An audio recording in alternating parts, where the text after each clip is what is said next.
La Banque du Léman et son offre en ligne dédiée aux frontaliers vous présentent Ensemble.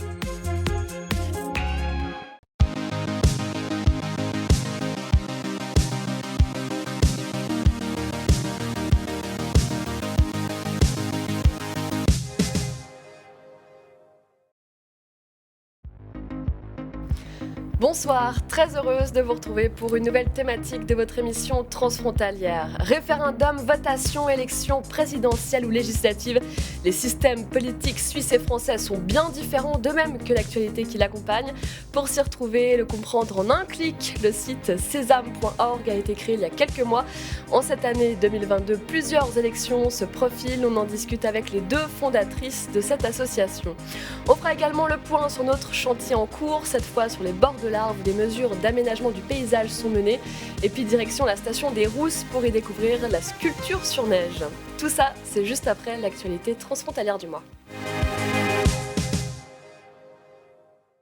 L'autoroute Thonon-Machilly se fera. Le Conseil d'État français a rejeté les recours des villes de Genève, Carouge et des associations. Pour les recourants, créer une route allait faire doublon avec le Léman Express notamment. Le Conseil d'État a lui estimé que le train ne permet pas d'absorber l'augmentation de demandes de déplacement. Le Conseil d'État genevois veut créer 12 grands axes pour le vélo. 2 projets de loi ont été adoptés pour favoriser le développement des transports durables. Ces voies seraient réservées aux cyclistes et permettraient aux pendulaires de circuler rapidement et en sécurité. Le trafic ferroviaire du Léman Express est perturbé par les absences de conducteurs pour maladie. Les lignes L2 et L4 entre Coppet et Annemasse ont été supprimées le 8 janvier. La mesure doit durer jusqu'au 1er février. Des régios express sont en renfort pour maintenir la cadence au quart d'heure entre Genève et Annemasse.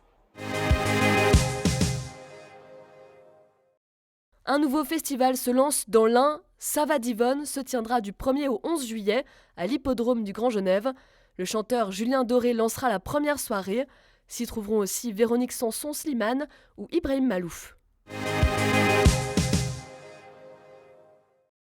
Tout savoir de la politique, mais aussi des élus qui nous dirigent dans le Grand Genève. C'est le but notamment de Sésame, un site créé par Adélita Genoux et Marine Kéroas. Bonsoir à toutes les deux. Bonsoir Céline. Bonsoir Céline. Quand on arrive sur votre site, le sous-titre, c'est le carrefour public.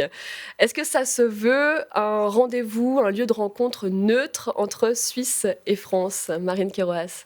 Alors tout à fait, effectivement, donc déjà nous sommes une association, il faut le dire, apolitique, indépendante et neutre.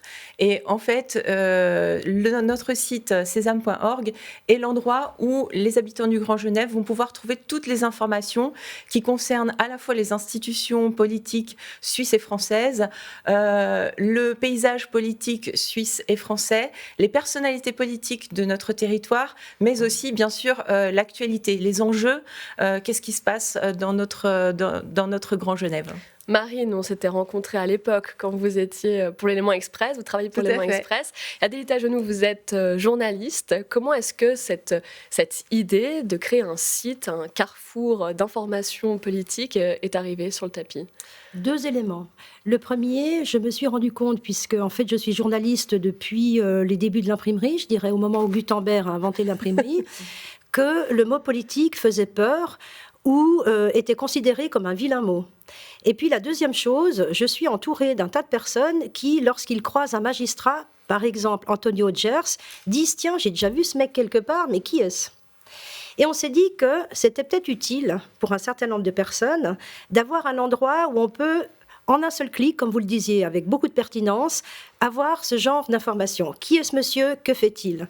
Qu'est-ce qui se passe aujourd'hui ? Pourquoi il y a des élections ? Sans être contraint de lire tout un tas de choses qui sont parfois un peu rébarbatives, etc., trop longues. Donc c'était le point de départ du site sesame.org. Vous avez plusieurs rubriques quand on regarde sur votre site, l'actualité des votations, le descriptif des systèmes politiques français, suisses, aussi les élus qui nous représentent. Comment est-ce que vous faites la sélection de ce qui apparaît sur votre site ? Alors, l'actualité, évidemment, nous dicte notre Et c'est ultra dense éditoriale. quand on regarde ce qui se passe en Suisse, en France. Oui, alors bon, souvent, on a quand même un peu plus d'actualité côté suisse parce qu'on a quand même 4 votations par année, ce qui nous donne quand même beaucoup de matière à écrire et pour l'information. Mais finalement, on se dit que s'il y a un peu ce déséquilibre, ce n'est pas trop grave parce qu'on a quand même beaucoup de frontaliers qui nous suivent et qui trouvent cette information très intéressante puisque des votations, des décisions qui sont prises par la Suisse impactent le salarié suisse, souvent dans sa vie au quotidien. Donc finalement, le public français est quand même au rendez-vous malgré ce déséquilibre en termes de contenu. Est-ce que c'est pas finalement juste un site pour les frontaliers, pour qu'ils comprennent un peu comment ça se passe le système suisse? Alors, pour les frontaliers, certes, mais aussi pour les Genevois. Parce que, comme je vous le disais tout à l'heure, vous avez bon nombre de personnes qui disent très souvent « Ah non, mais moi, la politique, ça ne m'intéresse pas. Hein. » Et puis qui vous sortent toute la litanie, ils sont tous ci, ils sont tous ça, ils font pas assez ci, ils font pas assez ça. Et quand ils commencent à comprendre comment cela fonctionne, et d'un seul coup, ils se piquent au jeu. Et nous, on considère que plus il y a de connaissances, plus il y a de démocratie. Et c'est toujours un défaut de démocratie que d'avoir des gens qui se détournent de la politique pour des bonnes ou des mauvaises raisons, mais souvent par méconnaissance. C'est pour ça qu'on a fait ce site. Et il est très utile aux Genevois, parce que je vous dis, moi j'ai des jeunes gens qui sont universitaires et qui me disent, mais c'est quoi déjà le Conseil d'État? C'est quoi la différence avec le Conseil fédéral? Qui connaissent absolument pas les structures. Ils sont universitaires quand même. Hein. Donc là, ils ont besoin de quelque chose qui les accroche. Et on sait qu'il faut que ce soit court, concis, juste, fiable, ça n'est que ça. Oui, j'y venais parce qu'il y a déjà énormément de médias qui existent, aussi bien en Suisse qu'en France. Est-ce que vous, c'est pas une couche de plus qu'on ajoute sur toute cette médiatisation de notre région? Alors, on veut apporter un peu plus que ce qui existe déjà sur 3 critères principaux. Premièrement, par rapport à d'autres médias classiques qui existent, nous sommes libres d'accès et gratuits. Donc, c'est-à-dire que c'est un outil vraiment pédagogique pour faire fonctionner la démocratie dans les 2 pays. Ça, c'est très important pour nous que le citoyen, qu'il soit électeur ou pas, ou qu'il soit spectateur, si on reparle des frontaliers qui sont spectateurs de ce qui se passe en Suisse, qu'ils aient accès à cette information de manière gratuite. C'est la base de la démocratie. Ensuite, le deuxième avantage, c'est qu'ils vont trouver une information décryptée, résumée, avec des mots simples, qui s'adressent bien sûr aux Genevois, mais aux Genevois de souche, mais aussi aux Genevois qui sont devenus Genevois plus récemment et qui ne sont pas forcément de langue maternelle française. Donc on essaie d'avoir aussi un vocabulaire qui est simple pour les jeunes, pour les étrangers qui vivent sur notre territoire. Et enfin, c'est une information qui est centralisée. Donc, vous cherchez la date des élections des cantonales vaudoises, vous allez sur Sésame, vous la trouvez. Le nom de la maire, Madame la maire de Genève, vous trouvez chez nous. Donc, vraiment, c'est un site vraiment un point unique où on va trouver de l'information sur la politique du Grand Genève. Entrons dans le vif du sujet, ce qui se passe en 2022, puisqu'on a des élections cantonales, donc dans le canton de Vaud, et puis l'élection présidentielle française, présidentielle et législative. Comment est-ce que vous allez traiter de ces 2 événements sur votre site ? Alors, en ce qui concerne ce qui se passe dans le canton de Vaud, qui précède d'une année ce qui va se passer dans le canton de Genève, hein, puisque l'année prochaine, Genève 2023. Est aussi appelée aux urnes pour les élections cantonales. Effectivement, on va rédiger un certain nombre de papiers, déjà pour expliquer qui sont les candidats, qui sont ceux qui partent. Il y en a 3 qui quittent. Et étonnamment qui ont fait des mandats qui s'étirent en longueur. Hein. Si vous prenez quelqu'un comme Pascal Broulis, il a quand même fait 20 ans. Vous prenez Lebas, il a quand même fait 15 ans. Voilà, Métro s'en va aussi. Donc, voir un petit peu quelles sont les coalitions qui sont déjà formées. On va expliquer, voilà, il y a une liste à 5, voilà, avec PLR, UDC et Centre. Et on va expliquer un petit peu comment vont se profiler les listes qui vont se présenter ou les candidats qui vont se présenter. Les Verts libéraux sont aussi très très près de présenter plusieurs candidats. Donc, on va traiter ça, mais toujours de manière très, si vous voulez, sans entrer dans des enjeux polémiques, etc. C'est vraiment qui sont-ils, que font-ils, que veulent-ils, qu'ont-ils au programme. En ce qui concerne la France, alors évidemment, la France, c'est toujours de la politique spectacle. C'est génial, c'est merveilleux d'avoir... C'est ce que j'allais dire, c'est que l'élection présidentielle française passionne en Suisse. Ici, on a le regard fixé aussi sur la France pendant ces quelques mois. Alors, vous avez raison. D'abord parce que Genève est toujours très proche de ce qui se passe en France. Je veux dire, on est quand même proche sur le plan géographique. Et puis surtout parce qu'on nous sert sur un plateau, enfin, du show. Je ne sais pas, j'imagine que oui, vous suivez quelques débats, mais c'est à mourir de rire très souvent. Et puis, vous voyez les petits arrangements entre amis, etc. Donc, c'est excessivement passionnant. Je suis sûre que les Français eux-mêmes, même ceux qui ne s'intéressent pas à la politique, s'il y a quand même une élection qui suive, c'est quand même l'élection présidentielle, en raison justement de tous ces débordements, ces jeux, ces petites cases entre amis, ces je te vole le programme et je le redigère, etc. Nous, ce qu'on va faire, effectivement, on va présenter les principaux candidats, parce que vous avez toute une partie des candidats. D'ailleurs, ceux qui sont aujourd'hui dans les sondages ne seront pas forcément présents, puisque vous connaissez le système français, il faut 500 maires qui vous cooptent. Je ne suis pas sûre que Marine Le Pen, au jour où je vous parle, à l'instant où je vous parle, les ait. Je ne suis pas sûre que Éric Zemmour, qui a fait la campagne 2022, vous êtes d'accord, en imposant finalement un rythme et un contenu de programme avec la sécurité, comme vous savez, l'immigration, enfin toujours les mêmes têtes de chapitre, et qui a imposé finalement ce programme à tous les candidats. Et donc, on va vraiment les présenter, ceux qui ont des chances d'arriver au deuxième tour. Mais pour l'instant, on se rend compte que Emmanuel Macron est au-dessus de la mêlée, regarde ça paisiblement, ne s'est pas encore vraiment déclaré, ou alors à travers des petits mots comme ça, etc. Mais il fera ça vraisemblablement en février. Et là, nous, on va démarrer effectivement dans les présentations des candidats. Ouais. Quand on voit aussi la présidentielle avec la législative qui suit, avec des députés de l'Ain, de la Haute-Savoie, ça peut avoir une influence directe quand même sur nos territoires. C'est peut-être ça aussi que vous allez mettre en exergue. Oui, alors effectivement, là, on parle un peu plus maintenant, on revient sur notre territoire local et c'est évidemment des élections qu'on va suivre aussi. Bon, là, il est un petit peu tôt encore pour en parler, on n'est pas encore sur cette échéance. Je rappelle qu'on fait ça avec Adelita de manière bénévole, donc on y accorde un certain temps chaque semaine et on essaie de publier quand même régulièrement pour garder un rythme et intéresser sur l'actualité nos lecteurs, mais effectivement, c'est pas une activité à temps complet, donc on est obligé en fait d'échelonner les sujets. Ça veut dire quand même, si vous le faites de manière bénévole, qu'il y a un vrai engagement de votre part, purement gratuit, ou est-ce que vous aimeriez mener ce site vers autre chose ? Alors, l'engagement, en fait, vous l'avez un petit peu mentionné au début de notre entretien. On s'est rencontrés avec Adelita grâce au Léman Express. Et je rappelle, le Léman Express, un des thèmes qu'on citait, une des phrases qu'on citait beaucoup, c'était gommer l'effet frontière. Alors, le Léman Express, effectivement, gomme l'effet frontière d'un point de vue physique. Mais nous, ce qu'on a comme idéal, c'est de gommer l'effet frontière aussi dans les esprits, dans les mentalités. Et participer, alors c'est peut-être un peu idéaliste ce qu'on va dire, mais au moins apporter notre pierre à la création et à l'émergence vraiment d'une identité lémanique régionale. Voilà, en essayant d'abolir les frontières dans les mentalités, dans les esprits, au niveau culturel, etc. Le Grand Genève aussi existe par essence en tant que tel, avec quand même un pouvoir limité, puisque ça reste Suisse plus France, et pas quelque chose des élus spécialement mandatés pour ça.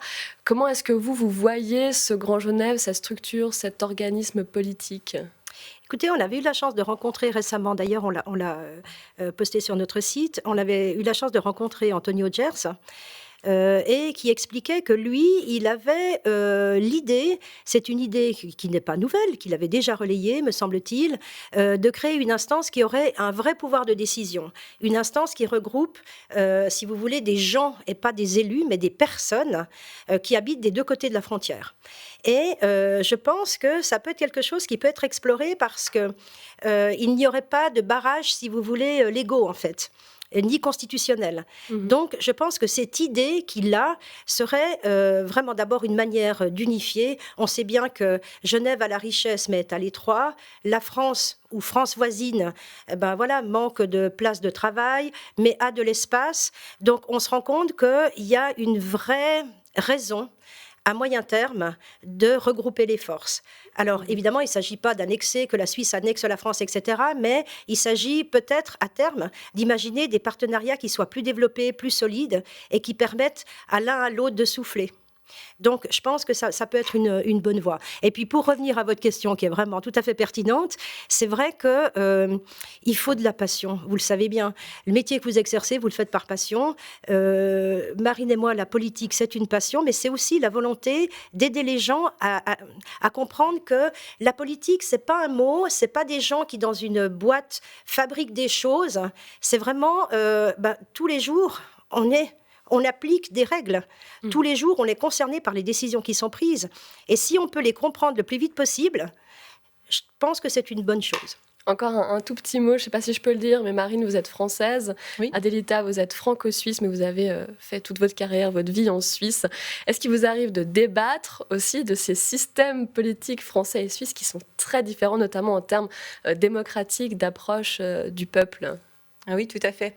Et justement, on parlait de M. Hodgers qui a interpellé sur les réseaux sociaux ces dernières heures les élus français pour les inciter à tester la démocratie directe. Alors, on se joint à M. Hodgers pour inviter les élus français à peut-être faire ce test. Et on a un rêve qu'on avait partagé lors de cette interview, qui était de peut-être un jour arriver... je ne connais pas du tout la faisabilité d'un point de vue des institutions, mais arriver à organiser une votation binationale au niveau local dans le Grand Genève. Le Grand Genève a fêté ses 10 ans cette année, en 2022. Ce serait formidable qu'on puisse faire voter les habitants du Grand Genève sur un sujet commun et que la sortie le résultat du vote soit vraiment réalisé dans les faits. Voilà, on peut rêver. Le message est passé à l'adresse des élus. Merci beaucoup Marine Keroas et merci à vous Adélita Genoux. Bonne suite. Merci Céline. Et on s'intéresse maintenant à notre réalisation du mois. Sur les bords de l'Arve à Conches, une mesure paysagère est menée, un aménagement de parcs et de chemins, promenades pour profiter de ces espaces parfois délaissés.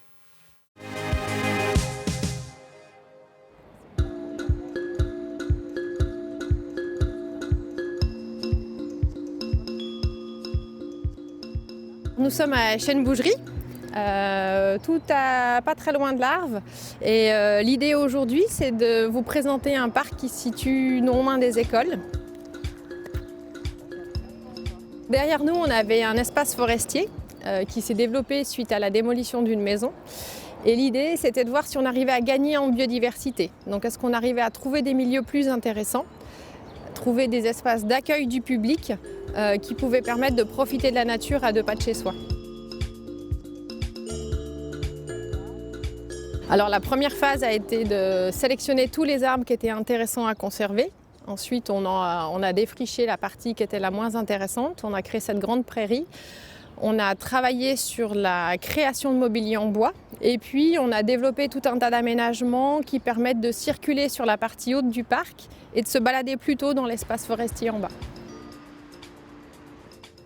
C'est un parc qui a pu être réalisé grâce à une mesure paysagère du projet d'agglomération qui concerne l'Arve, avec différents points qui sont aménagés au fur et à mesure au fil de l'eau. Et donc on est sur un budget d'à peu près 500 000 francs pour l'aménagement de ce parc et on a encore des réserves budgétaires pour aménager un petit peu plus à l'amont.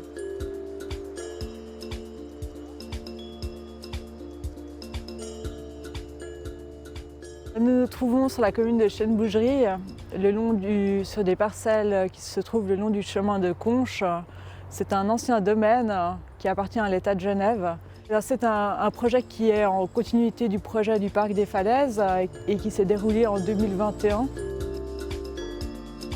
Le projet consiste à réaliser un chemin de mobilité douce qui longe justement le chemin de Conches Et ce chemin a été accompagné d'une série d'aménagements en faveur de la biodiversité. Ce site est également marqué par un ancien alignement de chênes historiques qui a un fort intérêt pour les insectes, notamment le grand capricorne et puis le pic-prune. Ces vieux arbres sont aussi très intéressants pour les petits mammifères tels que les chauves-souris. Nous avons réalisé toute une série de plantations, des plantations d'arbres et puis d'arbustes indigènes. Nous avions une problématique liée à une espèce de néophyte invasif qui est la renouée du Japon. On profitait d'être sur site pour terrasser cette renouée et puis la mettre en décharge. Ce chemin est également accompagné d'un mobilier, donc nous avons récupéré les matériaux sur site tels que les marches d'escalier ou les dalles pour construire des bancs permettant justement aux promeneurs de pouvoir se poser et puis profiter de la vue et de l'ambiance du parc. Et direction maintenant les hauteurs aux Rousses. La station propose des animations hivernales pour les touristes et les locaux. Nous nous sommes essayés à la sculpture sur neige.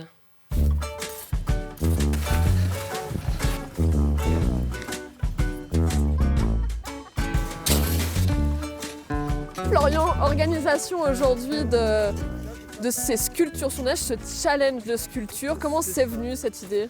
Alors cette idée elle est venue déjà l'année dernière, étant donné que les pistes n'avaient pas pu tout ouvrir l'année dernière, il a fallu un peu s'adapter à la situation, au Covid, etc. Et puis l'idée des sculptures sur neige est venue assez rapidement en partenariat avec l'Espace des Mondes Polaires qui fait déjà pas mal de choses de leur côté.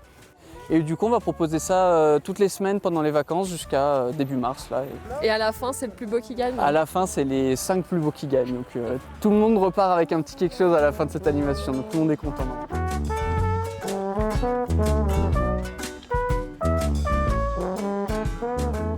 Carole, on voit tout le monde qui est en train de faire sa sculpture. Et puis là, le comté, qu'est-ce que ça va avoir là-dedans ? Le comté, c'est le fromage en fait vraiment fabriqué localement.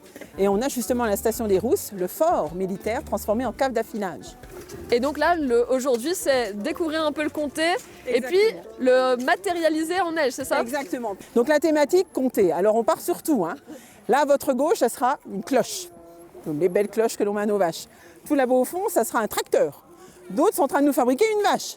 Avec la corne, pas de corne, on verra. Ça va être la surprise un petit peu.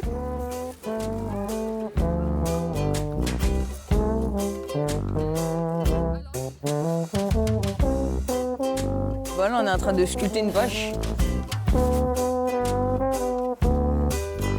Qu'est-ce que vous êtes en train de faire là ? Un tracteur. On a déjà construit les roues. Après, on a déjà construit les rétros. Donc là, c'est pas mal, c'est bien. Alors, je vais faire une cave d'affinage. En même temps, ça servira d'igloo pour les enfants. Ça va être génial pour eux. Qu'est-ce que tu aimerais faire après ? De faire après un poêlet. J'ai trouvé mes outils. Je vais pouvoir construire une tête de vache. Enfin, je vais essayer.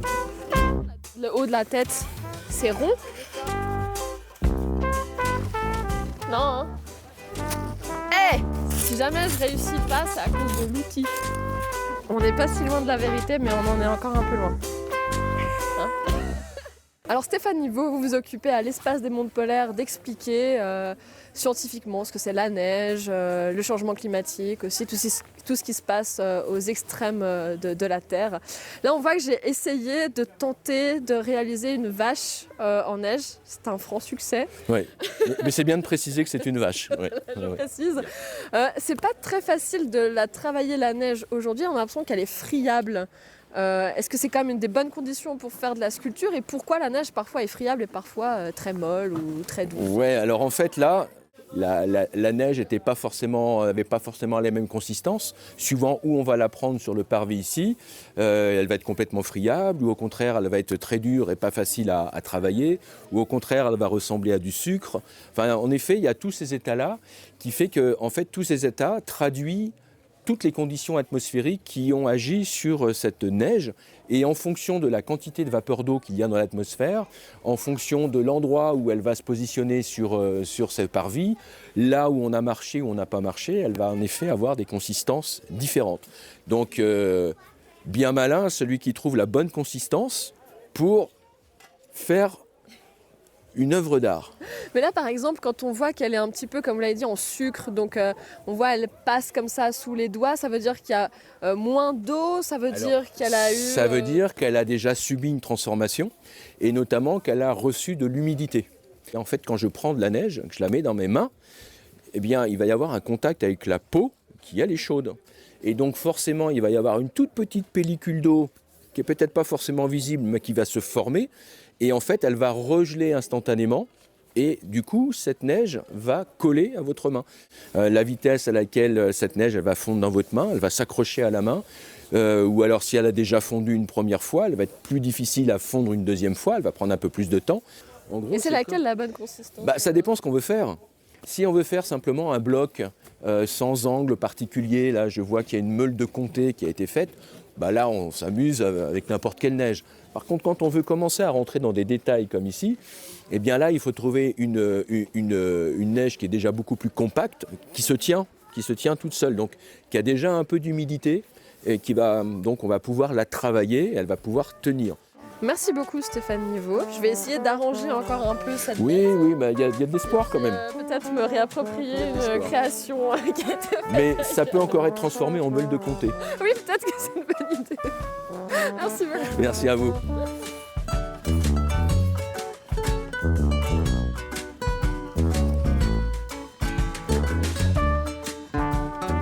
Si vous souhaitez vous aussi tester les sculptures sur neige, ça se passe pendant toutes les vacances de février ici à Prémanon devant l'espace des mondes polaires.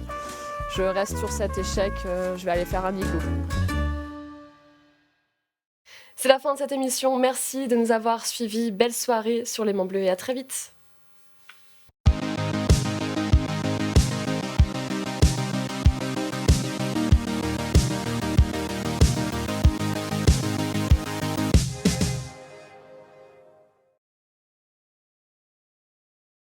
Ensemble vous a été présenté par la Banque du Léman et son offre spéciale frontalier.